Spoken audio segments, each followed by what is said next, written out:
Vous êtes sur Medi 1, merci de nous rester fidèles et soyez les bienvenus dans ce nouveau numéro de Croissance Verte. Oasis de fraîcheur, espace investi par des citoyens, terrain de sport d'hiver, parc de voisinage, l'eau préservée de la minéralisation du cadre bâti ou encore lieu de rassemblement des résidents d'un quartier. Les espaces verts jouent de nombreux rôles en milieu urbain. Vous l'aurez compris, aujourd'hui dans ce nouveau numéro de Croissance Verte, nous nous intéressons à la contribution des espaces verts dans l'amélioration de la qualité de vie des usagers. Et pour parler de l'impact et surtout de l'importance des espaces verts en milieu urbain, nous sommes avec Mamadou Sarro, fondateur de la plateforme écologique Jana et militant passionné par les questions d'environnement au Sénégal et à travers le monde. Merci d'avoir répondu présent à l'invitation de Medi 1. Merci de l'invitation et bonjour à tous vos téléspectateurs au Sénégal et à l'étranger. Nous sommes avec Mamadou Sarro, fondateur de la plateforme écologique Jana et militant passionné par les questions d'environnement au Sénégal et à travers le monde. Déjà, que pensez-vous de ce nouveau cadre de vie qu'offre le campus social de l'Université Cheikh Anta Diop de Dakar? Alors effectivement, pour avoir fréquenté, pas en tant qu'étudiant, mais en passant par l'université à plusieurs reprises, j'avais effectivement constaté qu'il manquait beaucoup de verdure, que c'était assez sec. Et pour des étudiants justement qui doivent être dans un contexte de réflexion, de bien-être, il me semblait important justement de leur créer ce type d'espace. Donc je pense que c'est quelque chose qui vient à point nommé. Quels sont les principaux avantages de l'aménagement de tels espaces verts dans un tel cadre? Je veux bien sûr parler de l'espace universitaire. L'espace universitaire, comme l'a dit le professeur, déjà, c'est des espaces où les étudiants peuvent réviser, prendre du bon temps après des heures de cours. On voyait, pour des personnes qui fréquentaient un peu le quartier, que les étudiants étaient malheureusement obligés de sortir du campus, d'aller dans les quartiers avoisinants, notamment Fann Résidence, et se poser en dessous d'arbres. Donc, je veux dire, de manière naturelle, les étudiants comprenaient que se mettre sous un arbre peut-être leur permettrait de s'oxygéner l'esprit, de réfléchir, d'avoir plus de réflexion. Et après, de manière un peu plus technique, on va dire que c'est des espaces où on peut réduire la chaleur. Donc les îlots de chaleur qu'on peut retrouver dans des endroits un peu bétonnés, on peut avoir à peu près 4 à 8% de chaleur en moins, de degrés en moins en dessous d'un arbre. Donc c'est déjà des espaces qui vont être appropriés. Et donc après tout ce que ça peut apporter, la présence aussi de la faune, hein, des oiseaux, etc. Donc je pense que c'est un bien-être qui est bénéfique pour des apprenants. De plus en plus à Dakar, la capitale sénégalaise, de tels espaces voient le jour au plus grand bonheur des populations. Cela fait d'ailleurs partie des combats que vous menez. Comment vous vous y prenez pour amener les gens à comprendre et à promouvoir les espaces verts en milieu urbain? Déjà, c'est les convaincre en fait à se réapproprier leur espace, parce que lorsque les quartiers ont été construits, pour ceux qui ont un petit peu le souvenir de Dakar 20 ans en arrière, effectivement il y avait toujours un jardin au milieu du quartier où c'était un lieu de convivialité, un lieu de retrouvailles, de discussion. On pourrait dire que c'était un peu l'arbre à palabre où les questions sociales du quartier pouvaient se régler. Voilà, il y avait plein de choses qui s'y passaient. Malheureusement, avec la boulimie foncière, également l'augmentation des véhicules. Parce qu'aujourd'hui, il y a de plus en plus de véhicules. Le parc automobile est à peu près mesuré à plus de 450 000 véhicules, en sachant que seulement 3% de la population sénégalaise dispose d'un véhicule. Donc ça veut dire que si chaque Sénégalais a un véhicule, à un moment donné, ça posera problème. Et donc, ces espaces-là ont été également utilisés comme parking, empêchant notamment les enfants, les jeunes enfants, d'avoir un lieu où se retrouver, où faire du sport, où s'amuser. Les personnes âgées qui voulaient également prendre de l'air, se reposer. Tout ça, en fait, a été empêché par rapport aux véhicules, par rapport à la boulimie foncière. Donc, les promoteurs se disent que ce n'est pas important d'avoir ce type d'espace. Mais là, on constate que les populations se réapproprient les espaces, comprennent que c'est pour également leur bien-être.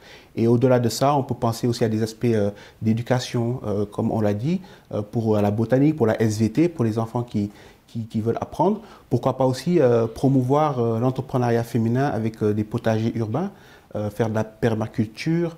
Voilà, donc c'est tous ces aspects-là qui font qu'aujourd'hui, les populations ont compris qu'il était important de se rapproprier ces espaces. Alors, qu'est-ce qui freine, selon vous, l'émergence de tels espaces en milieu urbain et périurbain, si l'on sait que ce sont des sites pourtant si nécessaires à l'amélioration du cadre de vie des populations?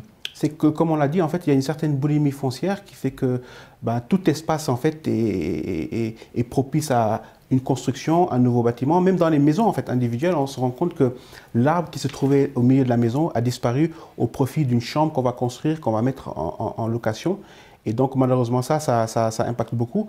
Après nous, dans cette démarche-là, comment on essaie de sensibiliser, c'est en apportant aussi aux populations des données économiques qui vont leur permettre de se rendre compte que ça peut avoir un impact sur leur portefeuille, en se disant par exemple qu'on peut réduire de 30% la consommation par exemple de climatisation en ayant un arbre dans la maison. On peut également réduire, un arbre correspond à peu près à 20 kg de poussière qu'on peut avoir lorsqu'on l'a dans sa maison. Donc voilà, c'est aussi un aspect santé. La densification du territoire, les pressions foncières, la minéralisation continue du cadre bâti et la concentration des activités anthropiques ont participé à la formation, vous l'avez dit, d'îlots de chaleur urbains. Comment endiguer ce phénomène et est-ce que les espaces verts constituent-ils une solution efficace et durable ? C'est nécessaire. C'est nécessaire. On a parlé de santé, on a parlé de bien-être des populations, on a parlé de convivialité. On a parlé de promotion du sport. Donc, si je veux dire, tous ces aspects-là sont des aspects de la vie quotidienne qui font qu'aujourd'hui, il est indispensable. Pour insister également sur le tourisme et même parler peut-être des aspects d'emploi vert, aujourd'hui, 6% du PIB du Sénégal correspond au tourisme. Donc, ça représente à peu près plus de 100 000 emplois qui peuvent être créés à travers ce tourisme-là. Et aujourd'hui, on va plus sur un tourisme écologique, comme le Rwanda le fait si bien. Donc, promouvoir ces espaces verts, promouvoir des espaces de détente, de plaisir, d'oxygénation, de réinsertion également de la faune et de la flore, peuvent permettre aussi à donner en fait un signal au monde que le Sénégal se tourne vers ce tourisme écologique-là et nous rapportera forcément une manne financière qu'on pourra partager avec les populations. D'ailleurs, ce qui a été fait à l'université Cheikh Anta Diop de Dakar, ils l'ont dit dans le reportage, a été inspiré donc par les universités rwandaises.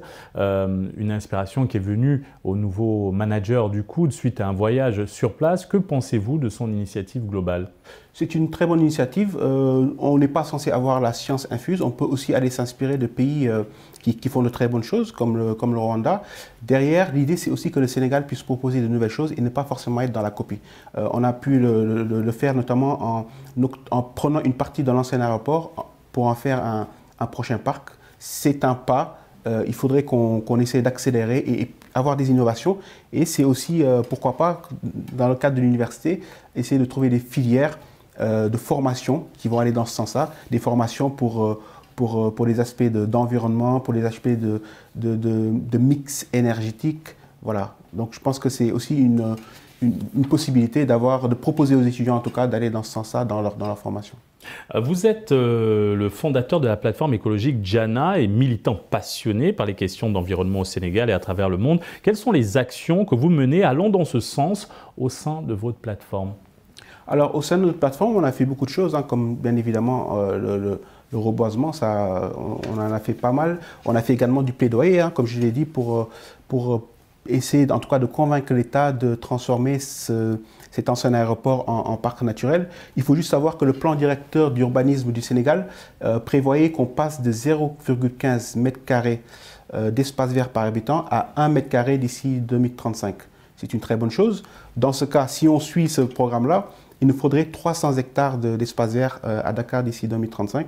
Donc l'aéroport sied à ce projet-là. Bon, pour l'instant, on n'a que 10 hectares sur 590, donc on a encore une marge. Mais il faut savoir que l'OMS dit qu'il faudrait entre 10 et 15 m² par habitant. Donc voilà, il y a beaucoup de choses qui peuvent être faites. Mais nous sommes dans le plaidoyer, donc dans le reboisement. Nous travaillons également avec des associations dans les quartiers, comme le Club Environnement de Yoff, qui est un club qui regroupe des étudiants, des travailleurs, qui ont décidé justement de prendre en main ces questions-là, de ne pas attendre l'État, de faire leur part. Et bien évidemment, nous sortons des élections municipales.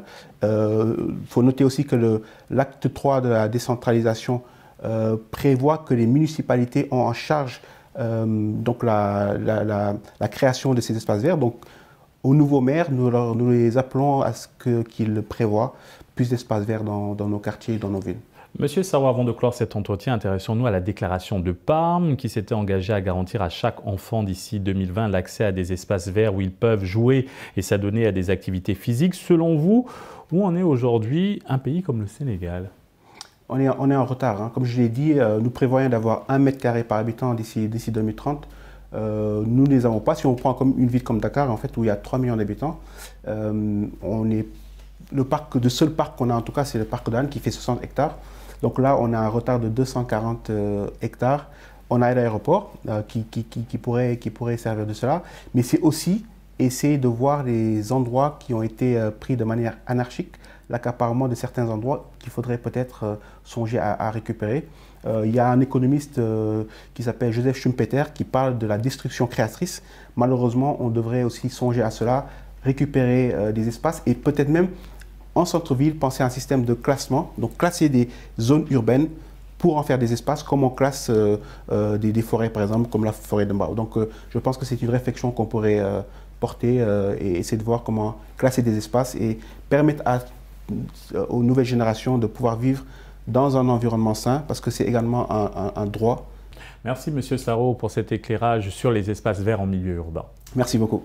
Et merci à vous d'avoir suivi cette émission. Très bonne suite des programmes sur Média.